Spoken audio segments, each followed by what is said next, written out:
سلام، به یه ویدیو دیگه با من خوش اومدید. من توی این ویدیو میخواستم بهتون یه خورده ادامه ویدیو قبلی رو بگم که خیلیاتون پرسیده بودید آقا خب ما اومدیم برنامه‌ریزی کردیم ولی خب رو هر مهارت چجوری باید پیش بریم، باید چی کار بکنیم. امروز میخوام بهتون بگم ببین اگر میخوای واقعا زبان یاد بگیری روی هر مهارتی و وقت علاوه بر اون برنامه‌ریزی که بهت گفتم باید تک به تک مهارت ها رو کاور بکنی. مثلا چیزی که الان خیلی مهمه تو بحث زبان یادگیری لغت هستش و برای یادگیری لغت تو یا باید با فیلم و سریال کار بکنی که حالا اینو بهتون جلوتر میگم، یا باید با کورس بوک پیش برید، یعنی یه کتابی رو انتخاب بکن که البته باید سطح تقریبا متوسطی داشته باشی که بتونی با کتاب پیش بری بدون معلم. اگرم که معلم داشته باشی 100% کتاب گزینه خیلی خوبیه. حالا کتابی که بهت میگم یکیش رو انتخاب بکن، نمیگم هر سه تاشو یا هر چی که دارم میگم، سه تا کتاب میخوام بهت معرفی بکنم. یکی Oxford Word Skill، یکی Vocabulary in Use و آخری 4000 Essential Words، 4000 لغت معروف خودمون. ببین یکی از اینا رو انتخاب میکنی. این کتاب ها اینجوریه که ببین یه بخشیش البته vocabulary in use یه خورده فرق میکنه، یه بخشی اومده برای ریدینگ آماده کرده. خب این ریدینگی که آماده کرده توش یه سری لغات بولد شده. این لغات بولد شده همون لغات جدیدیه که میخواد به تو یاد بده. باعث میشه که تو اینا رو تو جمله قشنگ یاد بگیری، بدونی قبل و بعدش چی استفاده کرده، چجوری باهاشون جمله ساخته و خیلی میتونه بهت کمک بکنه. و بعد میاد این لغاتی که بولد شده رو جدا جدا مینویسه برات، دفینیشن میده، یعنی تعریف انگلیسیش رو برات مینویسه که این تعریف انگلیسی خیلی کمک میکنه بهت که هم بتونی برای یه نفری بتونی یه چیزی رو توضیح بدی اگر نمیدونست، همین که خب توی اسپیکینگ تأثیر داره و تو میدونی که هر کلمه رو باید چجوری استفاده بکنی تو جمله و واقعا میتونه موثر باشه. و بعدش هم که یه سری تست ازت میگیره که ببینه آقا مطمئن بشه تو این لغات رو یاد گرفتی یا نه فقط همینجوری خوندی و رد شدی. و خب لغت رو اگر یه دونه کتاب انتخاب بکنی و سطح معقولی داشته باشی خیلی میتونه بهت کمک بکنه با کورس بوک پیش بری. و خودم Oxford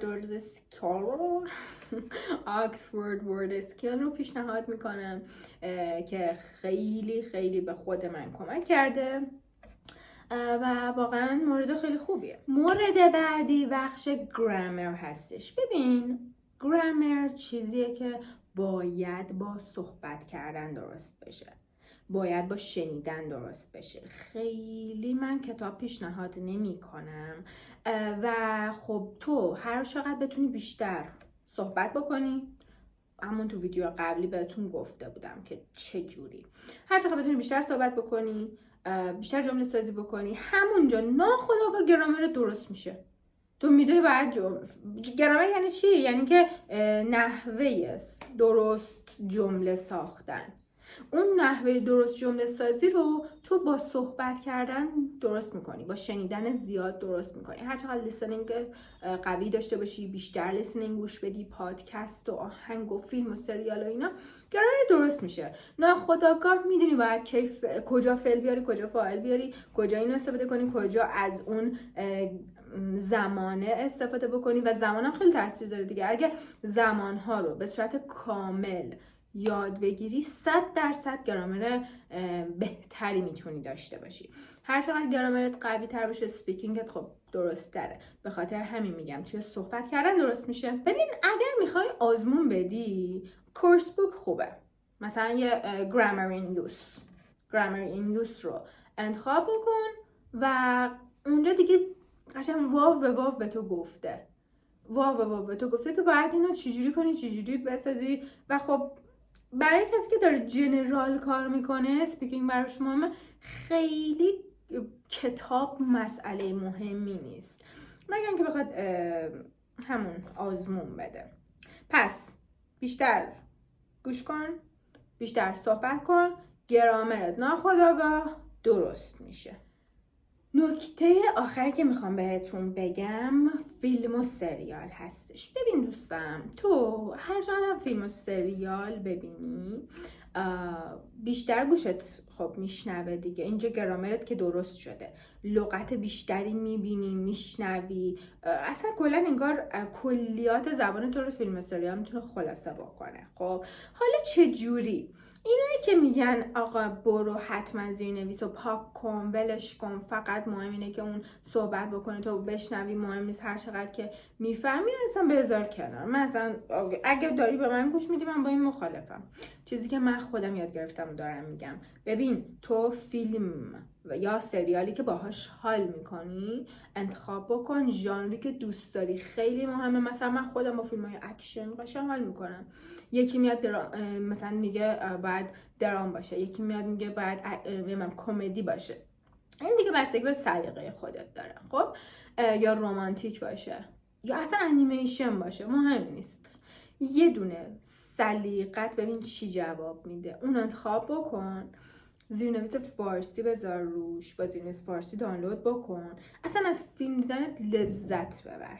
بعد از یه مدت میبینی واو انقدر که شنیدم داره رو اکسنت من تأثیر میذاره.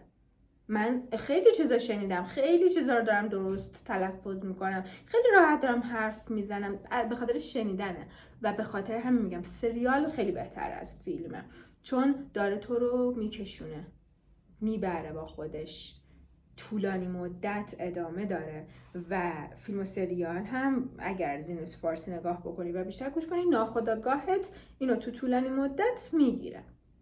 خب بعد از یه تایمی که حس کردی اوکی تو خب داری خوب پیش میری، میتونی همون قسمت هایی که دیدی رو اگر تایم داشتی، خیلی مهم نیست، با زیرنویس انگلیسی بذاری ببینی که اینطوری دقیق تر چیزایی که میگه رو بفهمی چی دقیق داره میگه، که اگر یه جاهایش رو هم بد شنیده بودی الان با زیرنویس انگلیسی تصحیحش کنی، که اینم خیلی جواب میده. پس توی فیلم و سریال چیزی که خیلی مهمه اینه که آقا با توجه به سلیقت انتخاب شده باشه. اگر سلیقت نباشه قطعا اون فیلم برات بورینگ میشه، کسل کننده میشه. پس باید ازش لذت ببری. نکته آخری که میخوام بهت بگم اینه که نکته آخر قبلی بود، این نکته نیست، این صرفا حرفیه که میخوام دلی بهتون بزنم. مهم نیست کجا زندگی میکنی، مهم نیست با چه فرهنگ بزرگ شدی، مهم نیستش که زبون مادریت چیه، مهم اینه الان تو تصمیم گرفتی زبان بخونی و استمرار باید داشته باشی. چیزی که خیلی مهمه استمرار است. تو اگر استمرار داشته باشی هر زبونی که بخوای میتونی یاد بگیری و شرایط اطرافت اصلا اهمیتی نداره. نگو من محیطی زندگی میکنم که هیچ کس انگلیسی صحبت نمیکنه، تو اونی باش که قراره انگلیسی صحبت بکنی توی محیط. پس شرطی این چیزایی که گفتم تنها شرطش اینه که تو استمرار داشته باشی و روتین زندگیت رو جوری تنظیم بکنی که زبان توش باشه، استمراره رو توش حس بکنی، بدونی صبح بیدار میشی باید چی کار بکنی، از کجا شروع بکنی، زبان رو کجا جا بدی. پس روتینت رو هم خودت میسازی نه شرایطت. خودت تصمیم میگیری که آقا این روتین من باشه یا نباشه، استمرار داشته باشم یا نداشته باشم. همین مهمه. پس برو بهتره کن.